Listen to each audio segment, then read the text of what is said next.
Although the NBA Finals are ongoing, it is the offseason for literally every other team in the NBA. And with that being said, we got a pretty shocking and surprising trade that took place yesterday, including Desmond Bane. I don't know if he's a father, but happy Father's Day to him. Happy Father's Day to all of you guys that are fathers as well.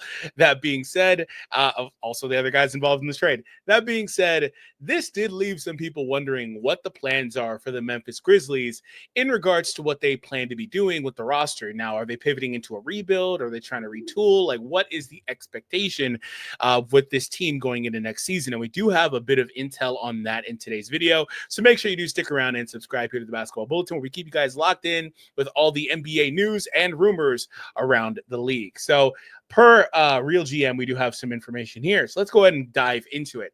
After trading Bane to the Orlando Magic, the Memphis Grizzlies created cap space flexibility long-term and acquired several additional draft picks. However, the Grizzlies aren't turning towards a rebuild. Memphis has no intention of trading Ja Morant or Jaren Jackson.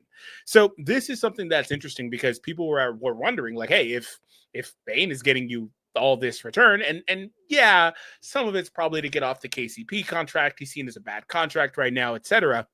And I think that maybe they valued Bane pretty highly because he fits exactly what they need. You could argue maybe they wanted maybe a little bit more of a playmaker, but that's fine. He can do that too, be a secondary guy for them. One of the best high volume shooters in the NBA, Desmond Bane is. So he targets exactly what they need. So that being said, maybe they valued him a little higher, but one would have to wonder. I saw a lot of discussion like, oh, Austin Reeves, what can you get for him? Oh, Memphis, if you saw that, maybe you should try to flip Morant and Jackson.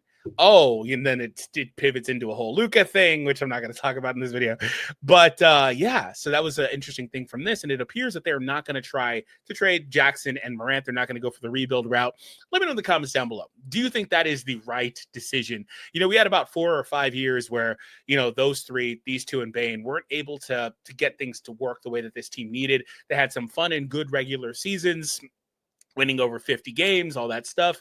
And then they started to deal with a lot of injuries, off-court issues, just a lot of different things ultimately over the last handful of years for this team. And I think ultimately they proved that right now they weren't the trio to get things done in the Western Conference that continues to get more and more competitive and difficult to really excel in, which is also making this puzzling for most people because if you're trading off one of your big pieces, you're probably not getting a ton better. I mean, maybe you get better slotting wise. Maybe KCP has a good season this year and looks better than he did last year. Of course, I think that's pretty likely actually. But with the West being as competitive as it is, other teams around them trying to get better, I don't know if this is the move that makes them more competitive. So why aren't you rebuilding? You know, that's one thing too. When the Grizzlies were swept by the Thunder in the first round, GM Zach Kleiman said the team wasn't close to contention. That's pretty interesting with the context now. That indicated that changes were coming, but those don't include trading star Morant or Jackson. In fact, in the wake of the Bane trade, Memphis is even more likely to create additional space this offseason to renegotiate and extend Jackson's contract. So that's one of the big things about this. Jaren Jackson has quietly been on a very budget-friendly deal. He's making $23 million. He is going to like double. He is quite literally going to double.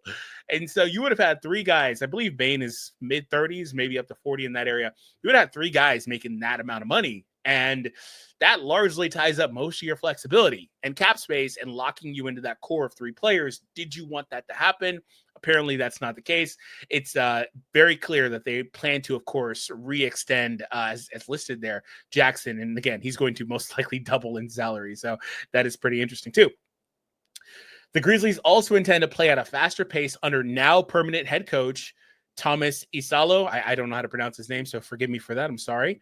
Hopefully I did it right, but I probably butchered it. Memphis believes that will maximize the skill set of Morant and Jackson, while Bane may not have fit in quite as well in an up-tempo system.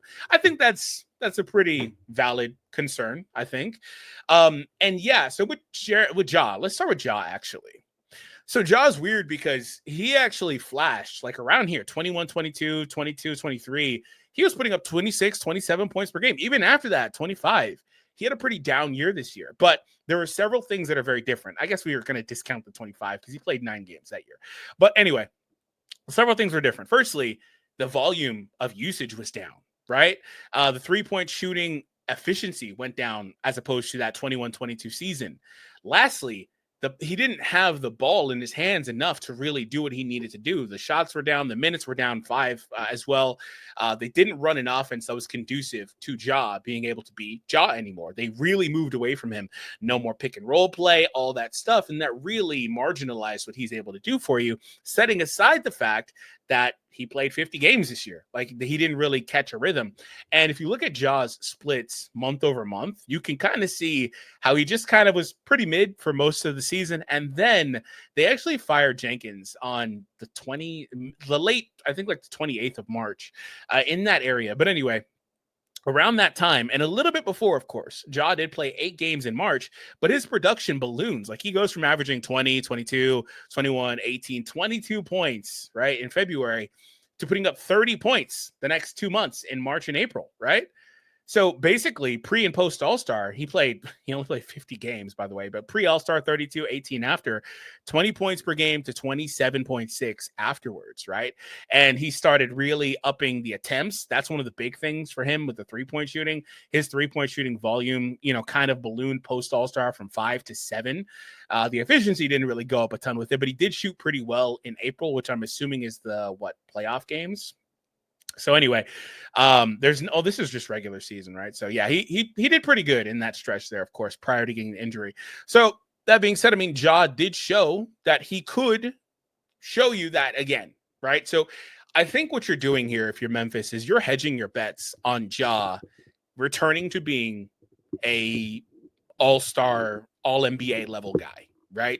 27 points, 6 assists. I think that's all NBA level production, right? So I think you're hedging your bets on that. Now, on Jackson, it's a little bit more straightforward what you're going to get with Jackson, just because he kind of is what he is. He doesn't have the same offensive ceiling, I think, as Ja, but I do think because of the way that the team was run this year, I do think he was the better player this year. That's not about talent, but I think that he was just the better player this year for the team. Let me know if you disagree, of course. And then, of course, you've got a, top-end defensive forward there as well with Jackson, one of the best three-point shooters in terms of especially bigs, but just in general in the NBA you have there. So you've got a nice two-man combo. And when you look at their salary cap, they're actually pretty well positioned, I think, to make a pretty sizable shift from here, especially with the addition of those draft picks. They've got the pick, I think it was 16 this year as well, and then they've got the Suns pick next year. Who knows what happens with the Suns pick, but are they in a position where they feel like they can maybe retool some of these guys or retool around the roster around these guys and flip some of these guys? Excuse me. So what does that mean for the guys that just got back, like a Cole Anthony? Who do they have more confidence in their rotation? Scotty developed into a great player for them. Are they going to really just give the ball to Cole, try to run double guard with him and Ja? Is that going to be Scotty? Because they were doing that with Scotty a good bit. So I do wonder about that. How are they going to continue to utilize and develop some of the other guys like Huff and Edey on the roster? I don't think that changes much for them, but I do think they've got a solid core around these players, but I just don't think they've got the upside ceiling wise to be able to really get there, even if you're getting that 27, 28 points again from Ja. Who knows? Maybe Ja averages 35 and 5. Like, I think with the shots going around, if he's healthy and he's playing 35 minutes again per game, that's on the table. But, I think that's something that you have to be wondering about. And I think they're hedging their bets on that as well. So overall, though, interesting situation for them. You could argue they should just be trying to rebuild at this point, but I can understand when you've got somebody it's not to the same degree as a Zion thing with Ja. Like, I don't know that it's close because of the injury stuff. The injury stuff's bad for both guys, but Zion's just worse with that. Although you could argue the off-court stuff's pretty bad for Morant too. Anyway, it's a similar idea though, in my mind, where it's like you've got a supremely talented player, athlete, all that stuff. So you don't want to just give that up, especially at a time where their value isn't at its peak, right? I think that's more true about Zion, but Ja as well. I think that his value probably isn't at its peak anyway. So maybe if you're Memphis, the bet is, again, you're planning on re-signing Jackson. Jackson does have, haven't really talked much about him in this video. He does have a couple holes in his game, particularly on rebounding and stuff like that. You really want a guy beside him that can maximize on what he is not able to do really well for you. But maybe that's just where you're at with Memphis. So ultimately, that's the decision they seem to have made. I guess things could change. We'll see if things do. But let me know if you guys think that is the right decision to not rebuild all that stuff. Like I said, I can understand it, but I think that with as competitive the West is right now, as it is right now, I think you're probably better off maybe just bowing out for now and then coming back up in a few years, right? Once some of these assets have paid off. But who knows? Maybe they just, again, get a nice player. Maybe they're in the mix for Kevin Durant or something like that. I don't know. Who knows what happens? So we'll see what happens in the NBA. But again, make sure you do subscribe so we can keep you guys locked in. I can't talk in this video, so my bad.